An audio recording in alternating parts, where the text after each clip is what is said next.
Teman-teman bisa dengar suaraku nggak? Dengar kok. Ini aku langsung mulai atau kalian dulu ya?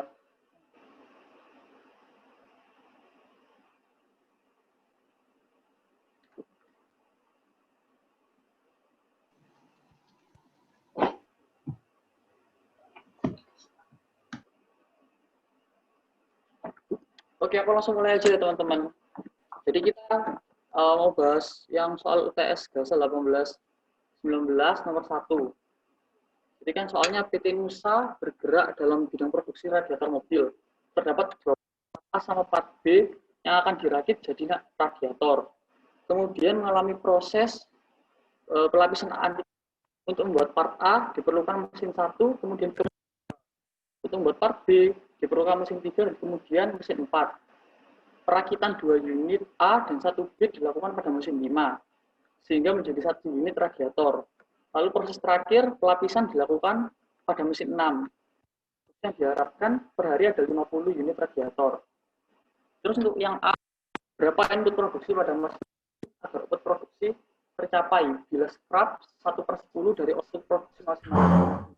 Jadi yang dimaksud scrap ini kayak reject 1/10 hasilkan kan 90% dari inputnya. Terus kita udah tahu di operasi terakhir mesin ini kita harus punya output sebesar 5. Jadi kalau kita mau nyari inputnya otomatis output dibagi 0,9. 0,9 dapat dari 1 dikurangi 0,1. Soalnya kan yang reject 10% atau 1/10. Terus sebelum ada operasi 6 itu kan sebelumnya operasi, berarti output dari operasi 5 ini merupakan input dari operasi 6. Inputnya operasi ke-6 ini kita taruh di outputnya operasi 5. Sama kayak tadi, inputnya operasi putus.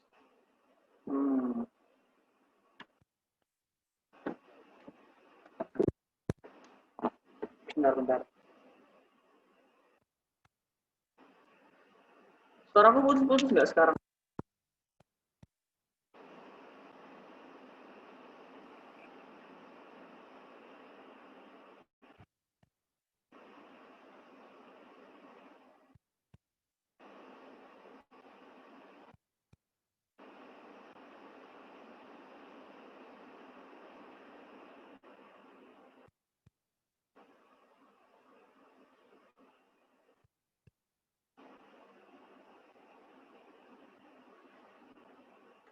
Teman-teman masih bisa nggak?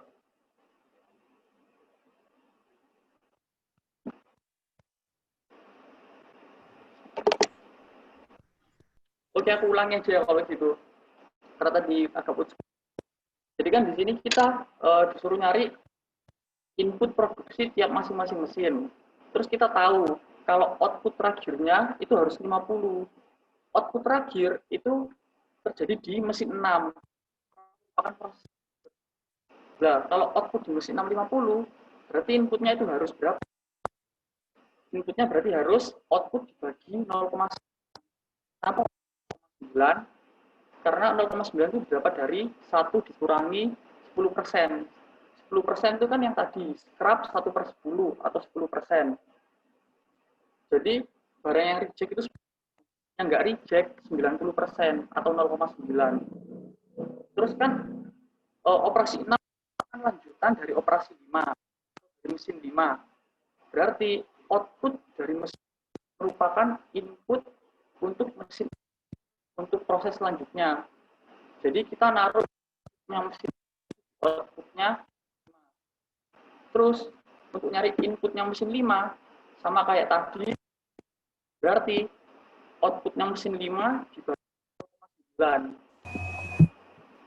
Nah, untuk mesin 6 dan mesin 5 ini kita bahas rakitan. Terus setelah kita masuk ke mesin 4 dan 3, itu kita udah part B. Karena di situ kan tertulis untuk membuat part B diperlukan mesin 3 kemudian mesin 4. Nah, terus di sana juga diketahui 1 unit dilakukan perakitan itu membutuhkan 1 unit part B. Jadi input itu masuk ke output 4. Jadi tinggal ditulis. Terus buat inputnya mesin 4 itu sama kayak tadi. Outputnya mesin 4 dibagi 0,9. Terus mesin 3 kita kan masih tetap bahas part B. Jadi mesin 3 sama mesin 4 itu kita masih bahas part B. Outputnya mesin 4 itu merupakan outputnya mesin 3. Terus untuk menentukan inputnya mesin 3 berarti output 3 dibagi 0,9. Karena tiap mesin punya persentase reject 10%. Beda dengan mesin 2 dan mesin 1. Kalau mesin 2 dan mesin 1 kita udah bahas. Sedangkan di part A, membuat part A untuk membuat satu rakitan. Jadi, kan tadi rakitan itu terakhir di mesin 5. Inputnya 61,7284. Karena kan perlu 2 part A, jadi inputnya di mesin 5 ini harus dikali 2 untuk outputnya di mesin 2. Karena satu rakitan butuh 2 part A. Terus untuk inputnya part A berarti outputnya part A, outputnya di mesin 2 dibagi 0,9. Terus mesin 1 sebelumnya dari mesin 2. Berarti outputnya mesin 1 itu inputnya mesin 2. Terus untuk inputnya sendiri sama kayak tadi, outputnya 0,9. Jadi itu jawaban buat input tiap mesin dari mesin 1 sampai mesin 6. Kira-kira ada pertanyaan nggak?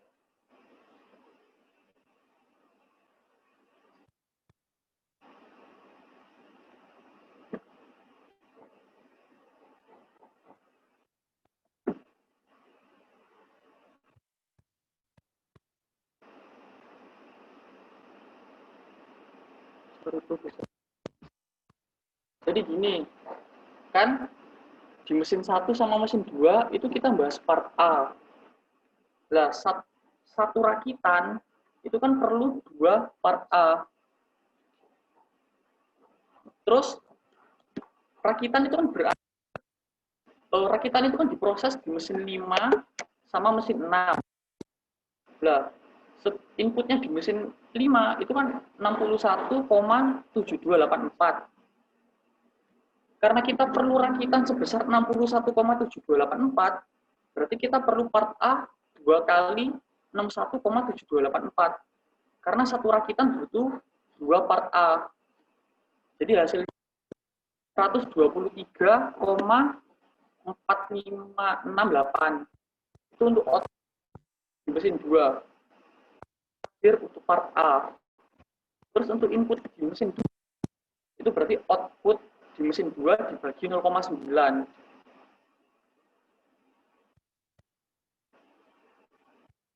Masih ada pertanyaan nggak kira-kira?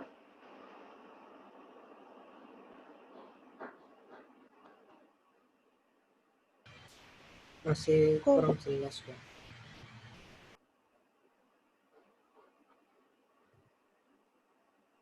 Kalau nggak ada pertanyaan, aku lanjut ke 1B. Jadi di Kok mau tanya, Bro? Iya, kenapa? Kalau misalnya seandainya perakitan part B itu misalnya butuh 3 unit, berarti nanti di mesin 4 nanti outputnya dikalikan 3 gitu ya, Ko? Mesin 4 itu, ya misalnya part B butuh 3 unit, kan berarti outputnya di mesin 4 dikali 4. Betul. Oh, ya oke. Makasih, Ko. Oh iya, aku lupa ini harusnya dibulatkan. Lupa aku bulatkan, betul nggak boleh koma ya, teman-teman. Terus, kalau nggak ada pertanyaan, aku lanjut 1B. Khusus untuk mesin 2 dan 3. Maaf kok. 0,9 itu dapat dari mana ya kok? 1 dikurangi 100%. 1%. Tiap mesin itu reject sebesar 1/10. Jadi yang nggak reject 0,9 atau 90%.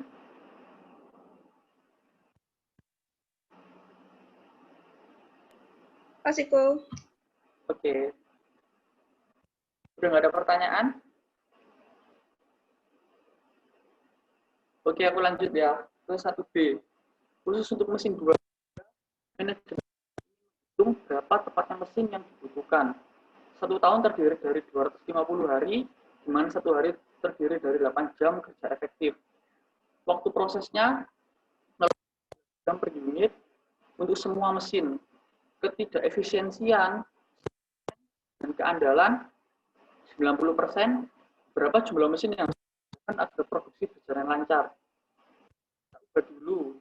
Yang waktu standar 0,15 jam per unit, jadi diubah ke menit, 9 menit per unit. Terus 1 jam kerja, 1 hari jam kerja kan 8 jam. Diubah juga ke menit, jadi 8 kali 60 menit. Jadi 480 menit.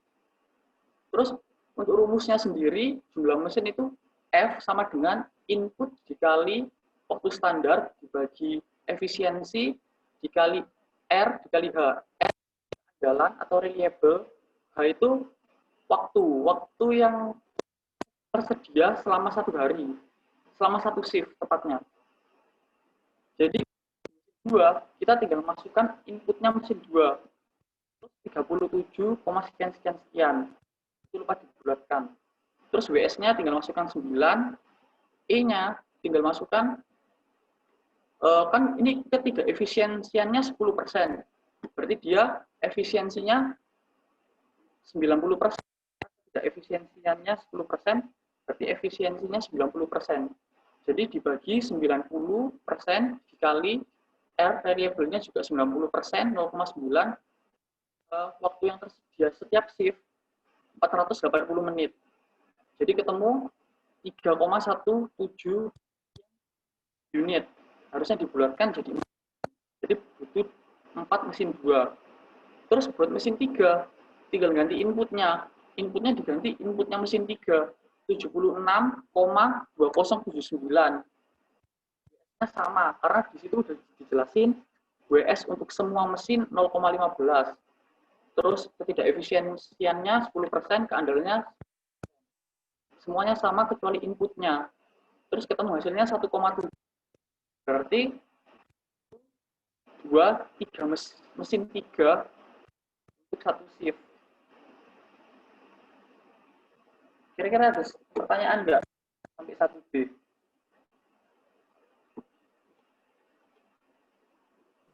Berarti untuk E sama R itu sama ya, Ko? Ya, E itu kalau R itu reliability. Putus-putus, Ko. Kalau E itu efisiensi, kalau R itu reliability atau keandalan.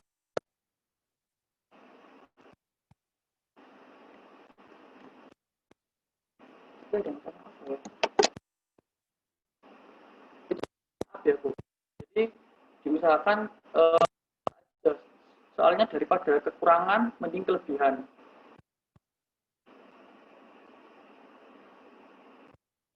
E itu enggak sama dengan R. Ketidakefisiensiannya kan 10%. Jadi dia efisiensinya 90%.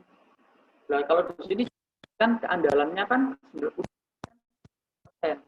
Jadi belum tentu E sama dengan R.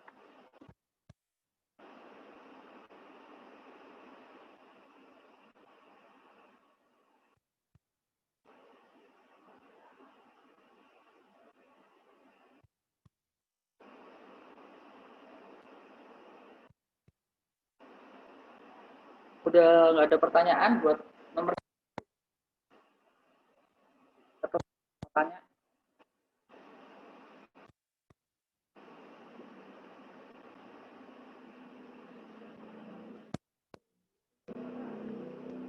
Kalau nggak ada, kalau nggak jam berarti harusnya semuanya harus dalam jam. Pokoknya satuannya harus sama. Misalnya yang WS-nya dalam jam per unit, berarti ketersediaan waktunya juga harus dalam jam per unit. Harusnya sama aja sih. Tapi mending diubah ke menit aja. Supaya aja sih.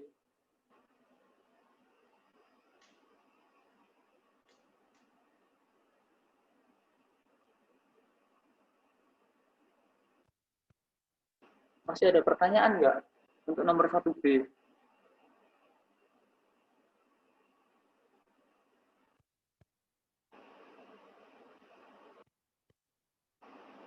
Kalau nggak ada, lanjut ke sheet 2, Jin, tolong.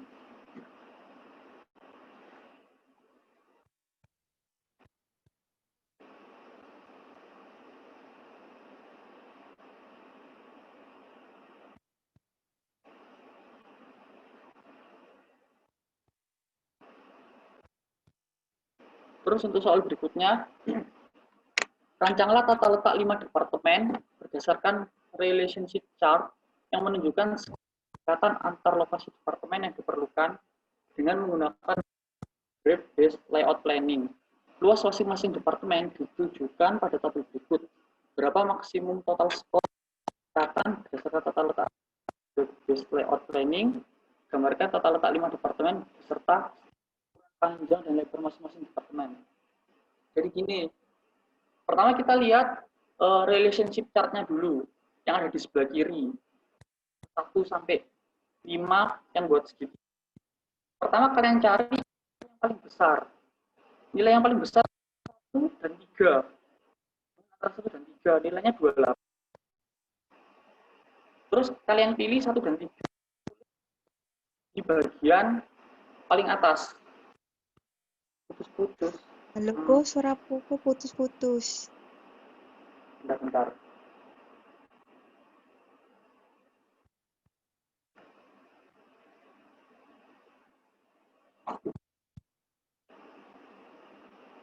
Tes. Sekarang enggak ya?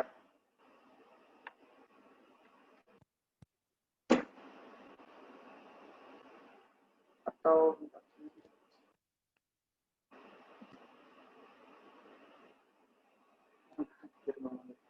Oke. Aku pelan-pelan aja deh ngomongnya. Jadi, pertama, kalian cari nilai relationship chart yang terbesar. Kan nilai relationship chart yang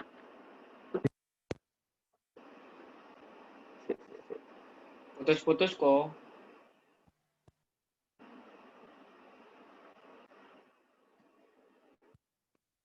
bentar. Kalau gitu aku tak lewat HP dulu aja.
Tes. Kalau sekarang putus-putus nggak?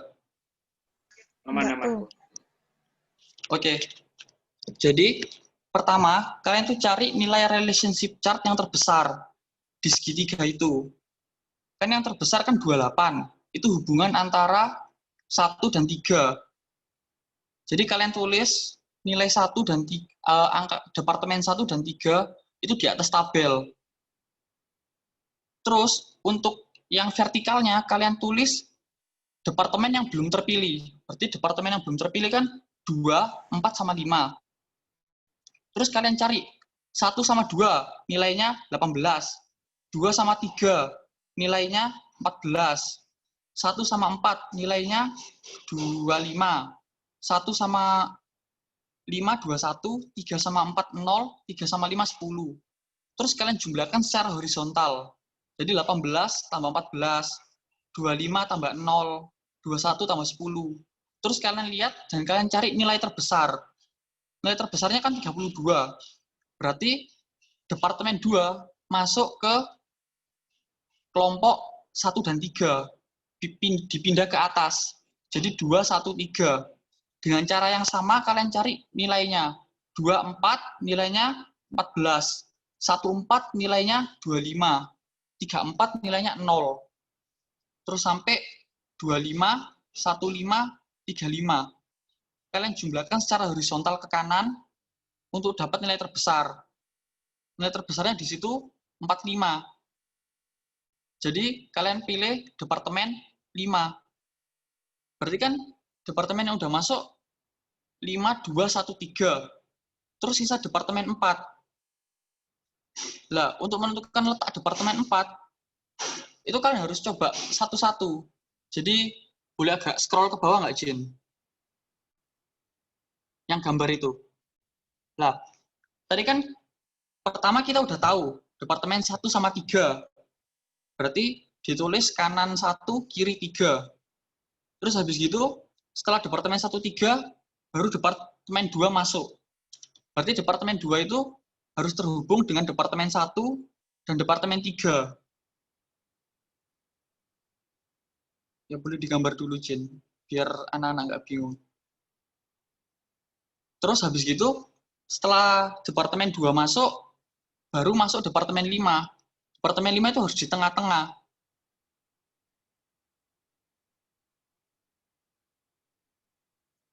Kan pertama 1, 3, terus departemen 2,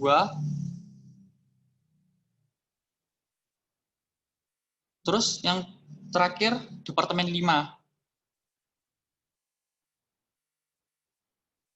Lah, terus departemen 4.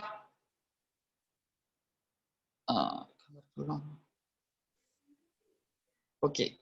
Jadi departemen 4 ini ada banyak kemungkinan. Departemen 4 itu bisa terletak di antara 125, bisa terletak di antara 135, bisa terletak di antara 235, atau bahkan 123.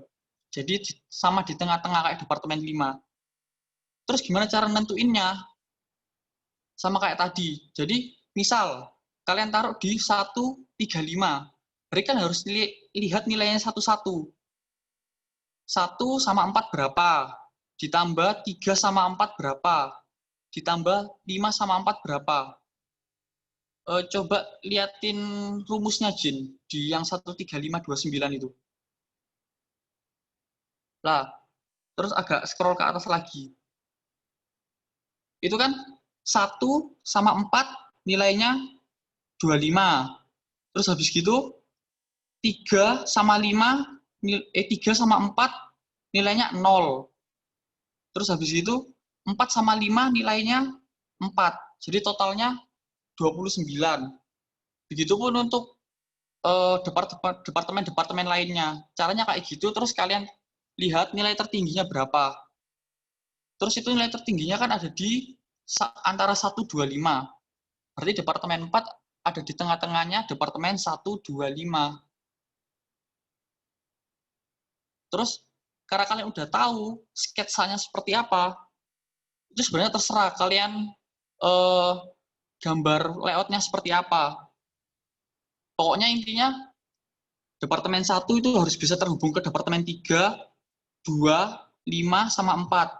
Terus departemen 3 itu pokoknya harus bisa terhubung antara departemen 2, 5, sama 1. Oke, jadi kan kita udah dapat nih 1, 2, 3, 5. Terus kurang 4. Departemen 4 ini ada banyak kemungkinan. Bisa terletak di antara 125, bisa terletak di antara 135, bisa terletak di antara 235, atau bahkan terletak di antara 123. Terus, aku kasih contoh yang 135, yang nilainya dapat 29. Itu nilai 29 didapat dari mana? Didapat dari relationship chart 14 itu nilainya 25 ditambah relationship chart 34 itu nilainya 0 ditambah relationship chart 54 itu nilainya 4. Jadi kalau di total semua 25 tambah 0 tambah 4 hasilnya 29. Terus aku cari contoh kedua. Misalnya, departemen 4 aku taruh di 125. Kita lihat nilainya satu-satu. Departemen 1 dan 4 punya relationship chart-nya 25. Departemen 2 dan 4 punya relationship chart-nya 14. Departemen 5 dan 4 punya relationship chart-nya 4. Kalau di total semua, jadi 43. Dan kebetulan itu nilai terbesar. Jadi Departemen 4 terletak di dekat Departemen 1, 2, dan 5. Sampai sini dulu paham nggak? Gue mau tanya, Kenapa? itu kan HB13 itu kan sudah dapat. Terus mari gitu ternyata dari 13 itu keluar 2. Nah, berarti itu langsung berarti 1 sama 3 itu harus connect ke 2 semua gitu ya. Iya betul. Soalnya kan